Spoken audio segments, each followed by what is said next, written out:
Shalom saudara, 5 roti 2 ikan. Kita ketemu lagi kesempatan kali ini. 5 roti 2 ikan dari sedikit jadi banyak. Yes, dari sedikit jadi banyak. Sekarang kami kedatangan tamu dan kali ini minus Mr. David gitu ya. Tapi nanti tenang, tetap ada alunan di belakang video ini, alunan dari beliau gitu ya. Kita akan edit zaman sekarang canggih lah saudara. Jadi sekarang kami kedatangan satu abang baru juga gitu saudara ya. Dari Bali. Ya, monggo nih Pak, dilanjutin Pak. Ya, satu abang yang memberkati kami, sangat-sangat memberkati kami dengan kisah hidupnya. Dan Tuhan kasih kesempatan abang bisa mampir ke Surabaya dan kami culik sebentar untuk berbagi kesaksian hidup, berbagi pengalaman hidup. Dan kami semua percaya bahwa apa yang abang alami bersama dengan Tuhan sangat-sangat memberkati kita semua, oke? Setiap kita tuh selalu luar biasa. Nyantai aja bang, kita ngobrol. Nyantai lah Pak, nyantai Siap. Perkenalan dulu ya. Kenal tak sayang supaya kita makin saling mengasihi satu dengan yang lain. Perkenalan nama Mbak. Iya, selamat sore buat saudara-saudara sekalian yang ada di podcast ini. Nama saya Bontor, Bontor Sianipar. Sianipar. Dari Sianiparnya ketahuan. Sesama Sianipar boleh. Ini ada abang di sini terus bang. Bontor Sianipar. Lahir di? Saya lahir di Sumatera Utara di Baligi. Di Kabupaten Toba. Berapa bersaudara nih abang? Saya punya 5 saudara laki-laki dan 5 saudara perempuan. Wow. Keluarga besar dong bang. Abang nomor? Abang nomor saya nomor 8. Oke. Dika bukan juga nomor 8 apa 9? Enggak. Ini juga keluarga. 11-12 keluarga besar. Saya nomor terakhir bang. Iya, oke. Kita akan mulai dari mana? Dari kisah hidup dari masa kecil. Ya, gimana bang? Bisa ceritakan kisah Bang Bontor di masa-masa kecil di Balige sana? Oh iya, kalau kisah hidup saya waktu masa kecil itu yang menyenangkan sebenarnya. Iya. Cuman di perjalanannya kebetulan waktu itu orang tua saya bukan keluarga yang kaya gitu, tapi orang tua saya adalah keluarga yang memang punya fighting spirit yang kuat. Fighting spirit. Karena orang tua saya berusaha menyekolahkan anak-anaknya setinggi mungkin. Oke. Waktu itu abang saya kuliah 2 orang, kakak saya kuliah 1 orang. Tapi di saat yang sama ibu saya menderita sakit. Oh iya. Ibunya abang sakit. Dan syukurnya waktu itu abang saya yang kebetulan kuliah di Universitas Negeri di Sumatera Utara bisa menyelesaikan kuliahnya sampai tuntas ya. Tapi kakak saya yang pertama karena dia ada di universitas swasta, yang di universitas Kristen nggak bisa karena kita kekurangan dana. Dan pada waktu itu tahun 87 akhirnya ibu meninggal kan gitu. Iya. 87 ibu meninggal. Anak-anak masih belum mentas semua ya bang? Belum kita masih kecil. Tapi yang sudah kuliah itu 2 orang sudah selesai kuliah waktu itu. Belum ya, sebelum ibu meninggal itu masih dalam tahap penyelesaian abang saya. Iya. Kemudian kita semua sekolah dan makanya saya bilang orang tua saya adalah, dan terutama memang orang keluarga Batak itu sangat peduli sekali dengan pendidikan buat anak-anaknya. Iya. Jadi apapun yang akan dia lakukan, berjuang rupa untuk anak ya. Mengupayakan yang terbaik buat anak dalam hal pendidikan. Oke. Karena memang kita selalu berpikir pendidikan adalah satu modal dalam Oke. Usia berapa itu abang ditinggal sama ibu? Saya kalau nggak salah kelas 6 SD. Kelas 6 SD, masih cukup kecil ya. Masih ada ya. Sampai sekarang masih ada. Oh enggak. Meninggal 2013. Oke. Lanjut bang. Setelah kehidupan setelah ditinggal oleh ibu itu kan sangat berbeda ya. Iya. Hadirnya seorang sosok ibu, kemudian tiba-tiba tidak ada kehadiran ibu dengan keluarga yang besar yang semuanya memerlukan sosok ibu. Iya. Itu gimana Bang? Jadi waktu itu ya kita kayak jadi seperti anak ayam yang kehilangan induk gitu. Iya, iya, iya. Pasti kalang kabut Iya. lah dan kaget ya. Dan kebetulan bapak saya kan seorang supir. Mm-mm. Ya, ibu saya seorang petani. Mm-mm. Nah, waktu itu bapak saya berhenti jadi supir, akhirnya kita semua jadi petani, tapi itu nggak mampu untuk membiayai sekolah semua anak-anak. Iya, iya, iya. Akhirnya abang saya ngerantau ke Jakarta, beberapa adiknya tinggal yang masih sekolah di Banigi, di kampung. Oke. Abang tertua itu ya, yang ke, Iya, iya. yang pasti ya naluri sebagai anak pertama yang lebih tua langsung Iya. Mengambil putar balik gitu ya, langsung rating kemana yang belokan mana nih yang kira-kira yang mesti bisa Oke. dituju untuk keselamatan bersama. kemudian Abang sendiri gimana? Waktu itu saya masih sampai sekolah kelas 1 SMP, tapi karena memang saya dari kecil itu sudah ikut sama papa, dari kecil itu saya sudah kenal dengan rokok namanya. Oh ya, oke. memang lingkungan ya, karena lingkungan di keluarga gitu apa ya, seperti budaya yang sudah melekat mungkin. Enggak, jadi Enggak kebetulan juga. Oke, kebetulan gimana, Bang? kayak kalau saya lihat saya ini paling cocok dengan bapak saya gitu. Oh, Oh, punya Iya, iya, ikatan iya. yang lebih ini ke papa. ke papa. Ya. Ha. Mungkin sorry Bang, bisa oke, supaya suaranya Karena apa namanya ya, saya lihat yang paling sering diajak sama bapak itu dulu waktu dia nyupir ya saya gitu. Dan saya melihat bapak itu Bapak mana-mana. melakukan aktivitasnya dia yang segala macam gitu. Iya, iya, iya, Dan iya. saya sudah terbiasa dengan rokok. Akhirnya saya coba untuk rokok waktu dari SD. SD kelas 6 atau sebelumnya?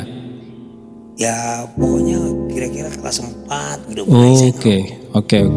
Kelas 4 SD ya. Iya. mulai, Dan Bapak karena Bapak juga begitu jadi nggak masalah gitu ya untuk anak-anak atau gimana? Sebenarnya masalah sih. Karena pada akhirnya gimana kok bisa akhirnya melapangkan hati untuk anaknya juga melakukan hal yang sama. Karena orang tua di suku Batak itu memang sangat straight sama anak-anaknya gitu loh. Tapi kan namanya aku itu waktu itu masih anak-anak yang ya apa namanya ya pengennya aku bisa ngerokok saya seperti orang lain gitu. Karena udah terbiasa dengan situasi kedewasaan yang saya hadapi. Iya, situasi kedewasaan. Oke. Yang dilihat oke. Dikonsumsi setiap hari ya. Ya, akhirnya Dengan sekitar kita. kemudian lanjut Bang. Terus akhirnya waktu itu setelah ibu meninggal, saya kelas 1 SMP naik kelas 2. Tapi waktu itu saya putuskan untuk berhenti sekolah. Berhenti sekolah di kelas? Kelas 2 SMP. Iya. Dan 1 tahun saya menjalani hidup sebagai kondektur Wah. travel. Kelas 2 SMP. Anak seusia SMP harus Sudah menghadapi situasi hidup Iya. yang sekeras itu. Oke. Lanjut Bang. Keren ini. Menarik. Akhirnya 1 tahun saya setelah itu enggak sekolah, abang saya yang di Jakarta datang jemput saya. Dan dia bilang, oke, ayo kita ke Jakarta. Kamu sekolah di Jakarta aja. Iya, katanya. iya. Dan kebetulan pada waktu itu ada kakak saya yang udah nikah di kampung. Dan adik-adik saya bisa ditolong sama kakak saya. Oke. Jadi adik yang nomor 9, nomor 10, Nomor 11. nomor 11. Akhirnya ada kakak yang handle untuk ngerawat mereka. Iya, Dan kakak dibawa ke Jakarta oleh saya. Kak- Dibawa sama abang diajak ke Jakarta. Iya. Oke. Tahun 1991. Oke. Tahun 91 langsung Iya. hijrah ke Jakarta. Anak seusia itu, terus kemudian apa yang terjadi di sana Bang? Ya yang terjadi di Jakarta ya di luar ekspektasi saya sebenarnya. Karena waktu saya kerja di kampung itu tahun 90 ya, 91 itu saya jadi kondektur itu. Saya sudah mendapatkan uang yang lumayan besar. Iya. Dan saya udah merokok di situ kan. Jadi kalau saya bandingkan waktu itu dengan Kehidupan di apa Jakarta. Iya, apa yang udah diinikan sama abang-abang saya kayaknya bertolak belakang gitu. Makanya sempat saya melawan sama mereka, ya lebih bagus saya dipulang aja dah ke kampung. Oke. Karena ini kemungkinan ada pandangan bahwa merantau itu enak. Merantau itu pengen memperbaiki nasib, memperbaiki keadaan di kampung dengan kesulitan, dengan kesukaran, tapi ternyata tidak semudah itu ya Bang ya. Iya, dan di samping itu juga abang saya menyamakan situasi yang di kampung sama di Jakarta. Abang saya itu bilang, dulu kita waktu sekolah di kampung kita jalan kaki mau sekolah. Sedangkan di Jakarta saya nggak mungkin jalan kaki. Iya. Walaupun jaraknya misalnya 2 km, saya harus naik bis. Iya. Angkutan umum Iya, karena situasinya memang panas di sana. Iya. Kita jalan itu pagi-pagi udah berkeringat segala macam. Gimana lah kayak hidup panas dari Surabaya ya? Iya. Jadi akhirnya terjadilah pemberontakan mulai dari situ. Iya. Terjadi pemberontakan. Akhirnya karena uang yang mereka berikan ke saya juga kayaknya tidak mencukupi untuk buat bayar ongkos gitu. Saya nggak pernah punya jajan, dikasih sama kakak saya, abang saya. Akhirnya saya timbul kebencian sama abang-abang saya gitu. Timbul kebencian. Iya. Karena yang terjadi di sana tidak sesuai itu tadi. Tidak sesuai harapan. Gitu kan, Sementara di Balige sana abang sudah bisa menghasilkan uang sendiri gitu, sudah cukup sekalipun itu usia segitu ya. Sudah punya pegangan uang sendiri, sementara harus berpindah ke Jakarta diatur sedemikian rupa dengan cara, dengan pola yang sama sekali berbeda dengan apa yang abang harapkan. Tepat sekali. Jadi dari situ terjadi pemberontakan, akhirnya saya sempat melakukan tindakan-tindakan yang saya ambil uang kakak saya juga, karena kakak saya juga ada yang ikut satu.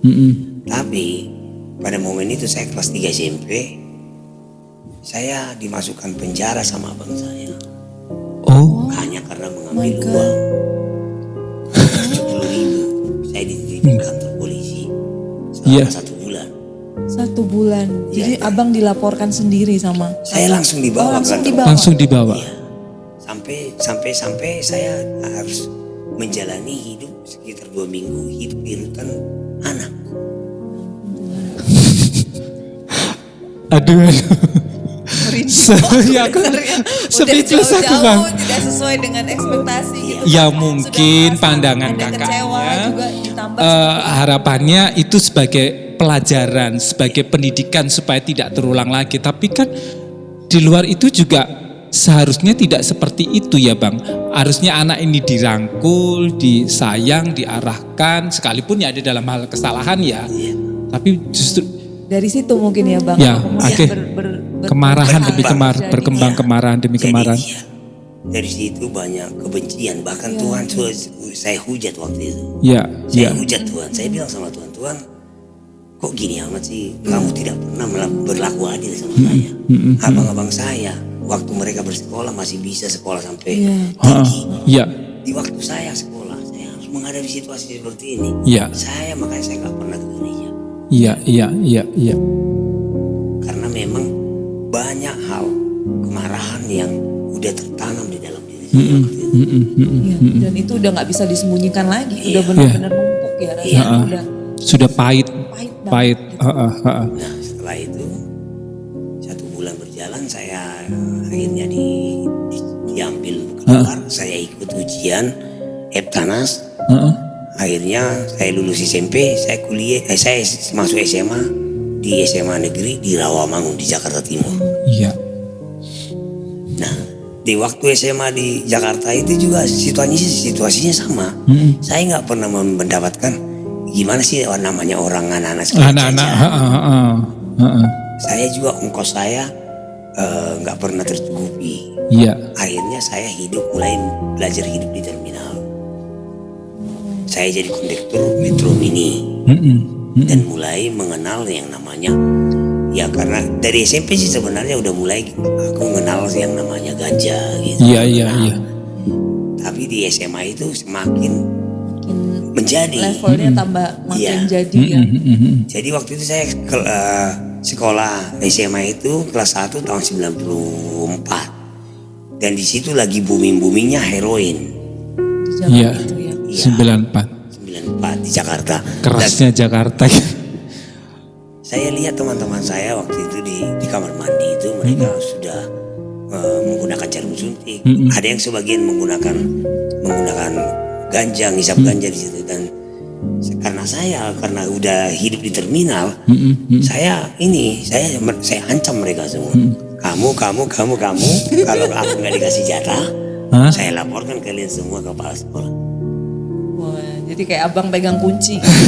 Mau nggak mau lu mesti Iya, nurut sama aku, ayo gitu kan. akhirnya Dipalak sama abang. dan memang saya waktu itu tahun 94 itu masih tercap adalah manusia murid paling ribut di dulu sekolah di Paling SMA. rame ya. Ribut. SMA-nya. Boleh silakan Nah, bang. saya di SMA 36 dan saya satu sekolah dulu sama Judika. Oh. Iya. Sekolah ya, satu angkatan bang? Judika Adik kelas? Judika pindah ke sekolah saya itu kelas 2 SMA. Dan waktu itu Judika udah nyanyi tapi dia nggak punya teman langsung. Akhirnya temannya itu ya saya sama ada teman saya orang Batak juga. Sesama Batak ya. Oh iya. Sesama Batak yang sedang merantau ke Jakarta. Cowok-cowok Dia- Batak dia- Jakarta dia- gitu yang ngumpul. Dia anak keluarga berada di Jakarta karena bapaknya pengusaha angkutan umum di Jakarta. Oke. Jadi saya waktu di SMA itu udah nggak ada orang yang mau ganggu saya di sekolah itu. Nggak ada yang berani ya. Iya karena waktu itu saya kelas 1, yang kelas 3-nya anak-anak IPS itu udah ketemu sama saya nongkrong di terminal. Oke. Pegang kunci ya. Iya. Pegang kartu. Wah, sekarang kayak anak-anak sekarang nongkrongnya kafe apa ini luar biasa loh ini nongkrongnya di terminal Iya, saudara, terminal. keras kehidupan yang benar-benar keras. Oke.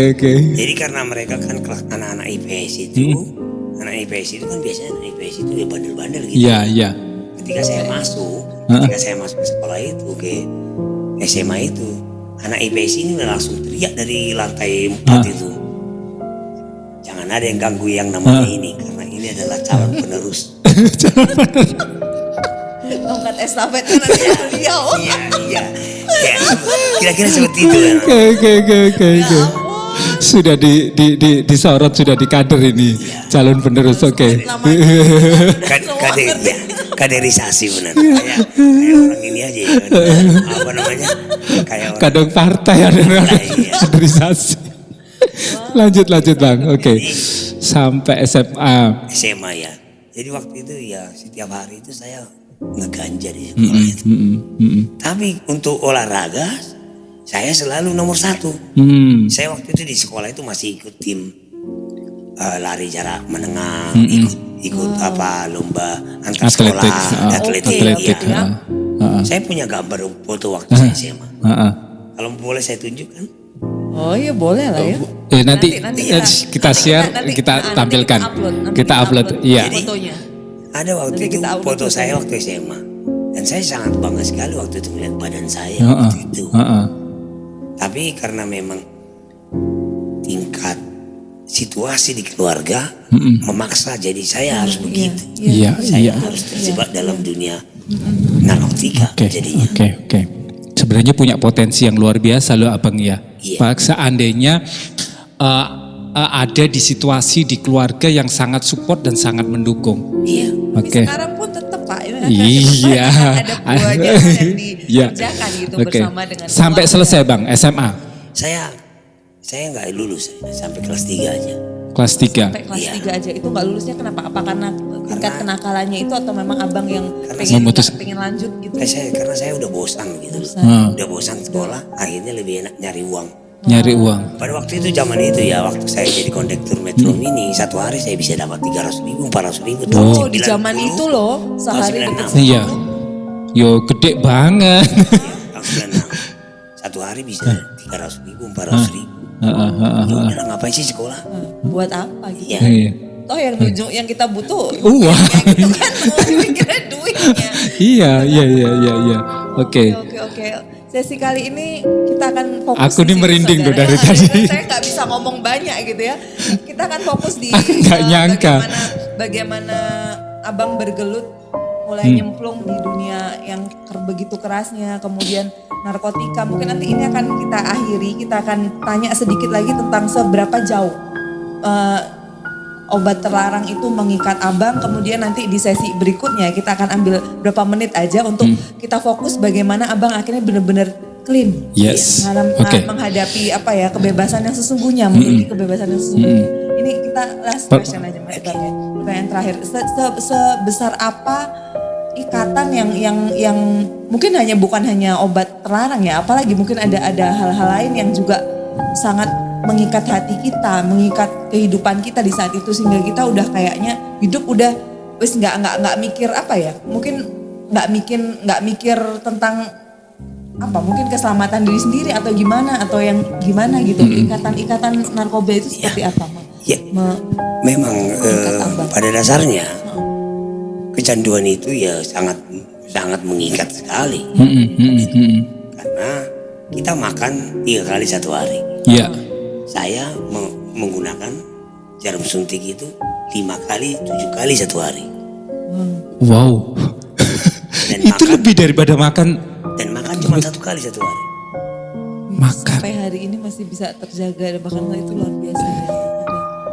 Ada Tuhan di situ luar biasa. Jadi saya akhirnya kalau itu mundur ya, dari 2010 sampai ke sampai 96 itu ada berapa tahun? 2000 berapa tadi? 2010 sampai 14. Ya. 14 tahun. 14 tahun saya bergelut dengan heroin. Sisanya itu saya udah bergelut dengan ganja dan minuman. Setuju nggak Bang kalau aku katakan bahwa sebenarnya itu hanya akumulasi aja, muaranya, karena sejatinya ada banyak hal, kemarahan, kesakitan yang terus akhirnya kita melampiaskan itu menjadi pelampiasan. Itu kan salah satu pelampiasan ya. Orang macam-macam pelampiasannya, tapi abang pelampiasannya di hal narkotika. Karena ini podcast ini juga biar mengedukasi orang. Iya. Mungkin ada teman-teman juga. Ada 3 hal yang mempengaruhi orang bisa terjerumus dalam dunia narkotika. Iya. Satu hal pertama adalah dia coba-coba. Coba-coba. Iya. Hal yang kedua, dia mau diterima di satu golongan atau kelompok. Berarti memang penerimaan sesuatu yang dibutuhkan oleh manusia. Bisa diterima Dan hal ketiga adalah masalah keluarga. Dan ini adalah 3 hal yang paling mempengaruhi seseorang itu menjadi seorang pecandu. Oke. Bahkan 3 ini biasanya selalu ada ya dalam diri seseorang. Minimal salah satu ya Bang. Minimal salah satu. Tapi kalau aku melihat abang tuh punya 3-tiganya. Lengkap. Karena kan di awal tadi pertama kan karena lingkungan. Lingkungan anak-anak seusia SMP di lingkungan dewasa yang melihat setiap hari seperti itu, akhirnya coba-coba aku seperti orang dewasa. Yang iya kan? Ya, kalau untuk saya sebenarnya kalau untuk coba-coba saya nggak coba-coba, saya langsung terjun. Iya. Masalahnya gini, ada hal yang perlu saya luruskan lagi. Rokok adalah pintu gerbang ke orang untuk menggunakan narkotika. Ketika orang merokok, ada kemungkinan dia akan menggunakan narkotika, zat psikotropika. Oke. Jadi kalau ada orang bilang saya kecanduan, tapi saya nggak merokok, itu hal yang mustahil. Rata-rata selalu begitu ya? Iya, rata-rata akan pintu gerbangnya, pintu masuknya dari sana. Jadi kalau dari yang saya pelajari, rokok adalah kecanduan yang paling susah untuk diberhentikan. Sebenarnya. Iya, sebenarnya.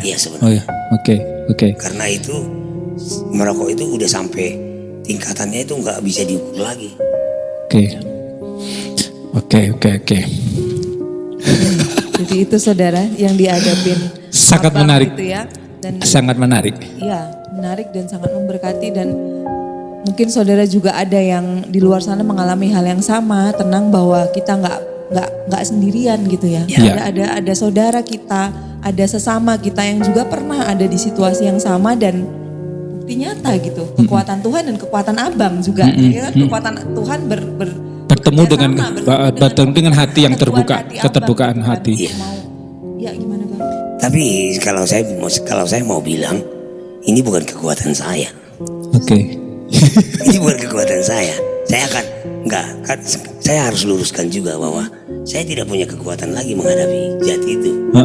Karena saya mau mati dengan overdosis. Saya pengennya mati. Tuhan tolong ambil nyawa saya ketika saya lagi mabuk. Sudah dalam satu titik yang seperti itu. Jenuh yang sedemikian tinggi. Karena saking ya udah enek lah gitu kan. Sudah muak dengan hidup. Udah cukup. Juga cukup. Ya, oke. Jadi kalau saya bilang saya kekuatan apa lagi yang saya punya? Iya. Saya sudah berserah diri sama Tuhan. Tuhan, tolong ambil nyawa saya ketika saya overdosis. Nah, oke. Udah jadi ketetapan hati bahkan itu ya. Udah kalau bisa mati dengan cara inilah, dengan zat yang aku konsumsi dan aku pakai selama ini gitu kan. Oke. Nah, saudara. Perbincangan sesi pertama yang sangat memberkati. Saya dari awal tadi merinding karena saya sudah kenal dengan Bang Bontor beberapa bulan dan saya nggak menyangka sedalam ini, sedalam ini dan kita akan lanjut pada sesi yang berikutnya. Saya percaya ada banyak hal yang akan Bang Bontor sampaikan lagi. Poin-poin yang Bang Bontor sampaikan tadi bukan sesuatu yang apa ya Bang ya, asal pengalaman hidup, tapi Abang juga belajar. Ada 3 hal orang pintu masuk, bahkan tadi Abang juga sampaikan orang yang kecanduan itu pintu masuknya ada di mana gitu. Terus kemudian orang-orang yang jatuh di sana itu karena apa? Punya latar belakang yang seperti apa gitu. Jadi kesembuhan, pemulihan itu akan selalu ada. Akan selalu ada bahwa siapapun, apapun yang kita harus hadapi, harus ada battle kita, ada peperangan kita di sana. Sekalipun Bang Bontor tadi katakan, aku sudah memilih untuk kalah aja. Memilih untuk kalah aja, gak memilih untuk menang, tapi memilih untuk kalah. Tapi toh kasih Tuhan jauh lebih besar dari segala sesuatu, karena Tuhan punya rencana yang ajaib buat Bang Bontor. Nanti di sesi berikutnya kita akan bicara tentang itu. Silakan. Kita akan lanjut, saudara, di sesi yang kedua, bagaimana kelepasan itu benar-benar jadi hak beliau gitu ya, dikaruniai, diberikan, dikasih itu anugerah yang terindah mungkin ya Bang ya, pasti, bukan mungkin pasti. Kita akan nyambung saudara di sesi berikutnya di minggu depan.